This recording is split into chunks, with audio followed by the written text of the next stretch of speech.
Shalom, meus amados! A paz de Jesus Cristo seja com cada um de vocês. Pastor Maurício Bulcão Souza aqui com vocês, mais uma vez, e dessa vez, a última vez, para falarmos de Sermão do Monte nessa temporada. Hoje a gente vai concluir esse estudo. Eu vim aqui nessa paisagem linda de praia, perto de minha casa, onde está sendo construída uma estrada aqui de barro, ao som dos pássaros, de vez em quando um barulho de construção, mas nada vai atrapalhar esse momento nosso de encerrarmos tão preciosa lição, o Sermão do Monte. Afinal de contas, a palavra diz que Jesus subiu aquele monte, vejam só, para ensinar. Ensinar. Jesus queria gravar no coração dos discípulos algo muito importante, algo muito poderoso. A graça dele seria colocada neles com o nome de bem-aventuranças. Bem-aventurados, cheios de graça serão vocês para poder tudo que vocês aprenderem aqui colocar em prática. E eu desafio vocês a colocar em prática tudo isso que Jesus está falando no seu coração através desse estudo do Sermão do Monte. Amados, Jesus falou assim, olha, lá no final, no capítulo 7, ele vai dizer assim, olha, pode seus pais darem coisas boas a vocês? Imagina o Pai do céu não dará coisas ainda melhores. E aqui, amados, é o que eu quero falar de mais bonito. E eu posso afirmar que é de mais bonito e sincero em toda a Bíblia, porque Jesus vai dizer que isso que eu vou dizer agora, esse versículo que eu vou dizer agora, que vocês vão prestar atenção, resume toda a Bíblia. Ele vai dizer assim, ó, faças aos outros o que você gostaria que fizessem a você. Meu Deus, se a gente vivesse assim, acabavam-se os problemas do mundo inteiro. Ele vai continuar e vai dizer, isso resume toda a lei e os profetas. Ou seja, isso resume tudo, a Bíblia inteira. Façais aos outros o que querem que faças com você mesmo. O mundo deturpou essa passagem. Ele vai dizer assim, a gente já ouviu direto isso. Ó, não faça aos outros que não querem que faça a vocês, não. Jesus vai dizer, faça aos outros. O Evangelho é sobre dar, é sobre fazer e não ser apático. Imagina uma situação. Geralmente, a gente não consegue se enxergar, né? O próprio espelho parece que tem defeito, não sei o que acontece. Na vida da gente parece que é repleto de janelas e não de espelhos. O Evangelho é um espelho, não janela. Janela você abre e vê a vida dos outros. O Evangelho, você olha no espelho e enxerga a própria vida. Aí assim você consegue ajudar a consertar a vida dos outros. Ser sal e ser luz. Mas eu quero falar desse versículo, amado. Se você quando você aplica isso na família, e você vai falar algo para sua esposa, para seu marido, primeiro, você para e pensa rapidamente e diz assim, peraí, e se minha esposa ou meu marido fizesse assim comigo, eu ia gostar? Se a resposta fosse não, ou melhor ainda, seria correto? Seria a forma mais apropriada? Se a resposta for não, não faça. Mas se você falar, não, eu gostaria que ela agisse assim comigo, então faça. Isso muda tudo. Tudo, tudo, tudo, tudo.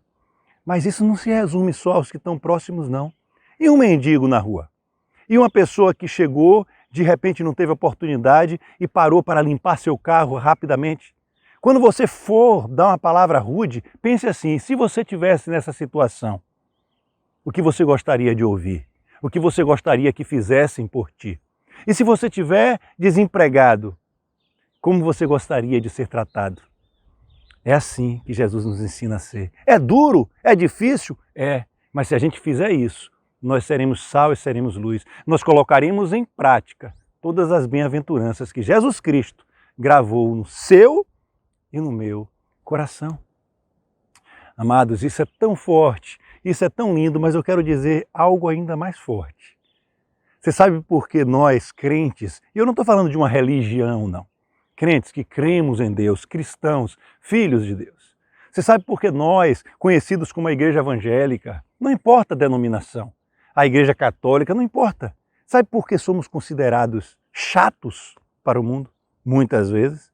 Odiados pelo mundo, porque a gente não trata o outro como a gente gostaria de ser tratado. Eu estou falando agora do mundo, das pessoas que não receberam Jesus, vale para eles também. Quando você encontra alguém que está ali, não, só quero saber de beber, não, eu quero fumar aqui um pouquinho, esse Deus não faz nada não, como a gente trata? Porque o que eu tenho visto na TV é assim, um repórter recentemente faleceu e ele tinha escarnecido de Jesus Cristo. E o que eu mais ouvi nessa comunidade de gente dessa igreja foi: a mão de Jesus, a mão de Deus pesou sobre ele, foi escarnecer, Deus matou. Que é isso, amados? Nós ainda estamos na época de misericórdia. A palavra que eu conheço e é a verdadeira diz assim, que Deus não se alegra quando o ímpio vai à cova. Então, quando você for tratar o outro com ódio porque não recebeu Deus, porque escarnece do seu Deus, pense assim: e quando você era do mundo? Eita, essa bateu forte, não bateu? E quando a gente era do mundo? Será que a gente também não agia assim, ou de forma parecida, ou de outra forma, mas com alguma relevância nesse sentido? Como a gente gostaria de ser tratado? Por isso que Paulo vai dizer: eu me fiz de fraco para ganhar os fracos, me fiz de louco para ganhar os loucos. Assim eu fui ganhando todo mundo por evangelho de Jesus Cristo. Não é assim não, amados. Se você vê alguém idolatrando a imagem, você não pode chegar lá chutando a imagem. Se você entra na casa de alguém e alguém é espírita, é ubandista, é qualquer coisa desse tipo, não. Você pensa assim: e se eu tivesse nessa situação? Como eu gostaria de ser tratado? Você vai com amor. Não adianta, porque não é a gente que converte, é o Espírito Santo. É assim que é assim a vida. E assim eu quero terminar o Sermão do Monte, falando para vocês que Jesus está dizendo que o que resume todo o Sermão do Monte, o que resume toda a Bíblia, o que resume toda a palavra de Deus é isso: faça aos outros o que você quer que faça com você mesmo. O Evangelho é assim. Jesus fala: negue-se a si mesmo, tome a tua cruz e siga-me. Mas para quem fizer isso, eu darei 100 vezes mais nesse mundo de riquezas no reino de Deus, e no vindouro a vida eterna. O Evangelho é lindo, Jesus supre todas as nossas necessidades. Salomão, ele começou o coração em Deus. Ele fez o que Deus gostava, ele pediu sabedoria. No meio do caminho, gente, Salomão se perdeu. Se casou com mulheres que não devia, sacrificou pessoas para deus Moloques, para deus pagãos. E no final, sabe o que ele disse? Ele disse algo que eu vou terminar essa lição dizendo para vocês. Ele falou assim, está lá no último capítulo de Eclesiastes, vejam lá. No final das contas, só uma coisa resta. Só uma coisa importa. Teme a Deus e guarda os seus mandamentos. É isso aí. Eu termino o Sermão do Monte dizendo: teme a Deus, guarda seus mandamentos. E quem não ama o seu próximo, a quem vê, jamais pode dizer que ama a Deus a quem não vê. Faça aos outros o que você gostaria que fizessem contigo. Deus abençoe tremendamente. A partir da semana que vem, nós vamos começar outro estudo. Sabe qual é? Família e casamento. Uma das áreas mais atacadas por Satanás. Vocês vão juntos, nós vamos juntos, meditar nessas pérolas do céu. Amém? Deus abençoe. Shalom e tenha um ótimo dia.